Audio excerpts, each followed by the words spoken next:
অভিসারপুর রাজ্য ছিল শান্ত, সমৃদ্ধ আর রহস্যে মোড়া।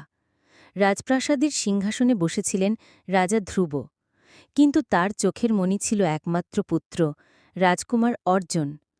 অর্জনের জন্ম হয়েছিল এক অদ্ভুত রাতে, যখন আকাশে সূর্য ও চাঁদ একসাথে দেখা দিয়েছিল। সেই রাতেই রাজ্য জুড়ে ছড়িয়ে পড়েছিল এক ভবিষ্যদ্বাণী।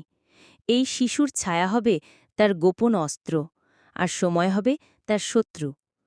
অর্জন বড় হতে লাগল, কিন্তু তার ছায়া কখনো রোদে দেখা যেত না।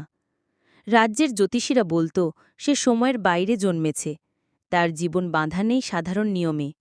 দিনে সে ছিল রাজকীয়, বিনয়ী, প্রজাদের প্রিয়। কিন্তু রাতে সে নিঃশব্দে প্রাসাদ ছাড়ত আর ফিরে আসত ভোরের আগে। একদিন রাজপ্রাসাদের গোপন সিঁড়ি দিয়ে সে চলে গেল এক পাহাড়ি গুহায়, যেখানে ছিল কালচক্র আয়না, সময়ের দরজা। আয়নার ভেতরে ছিল এক অন্ধকার জগৎ, যেখানে অর্জনের ছায়া কথা বলত তার সঙ্গে। ছায়া বলত, তুমি দুই জগতের রক্ষক। যদি এক জগৎ দুর্বল হয়, অন্যটি ধ্বংস হয়ে যাবে। অর্জন বুঝে গেল তার জীবন শুধু রাজ্য শাসনের জন্য নয়, বরং সময়ের ভারসাম্য রক্ষার জন্য। কিন্তু এই দায়িত্বের মূল্য ছিল ভয়ঙ্কর। সে কখনো কাউকে ভালোবাসতে পারবে না, কারণ ভালোবাসা সময়কে দুর্বল করে। সেই রাতেই সে প্রথমবার দেখল মায়াকে, এক সাধারণ কুমারী যার চোখে ছিল সাহস।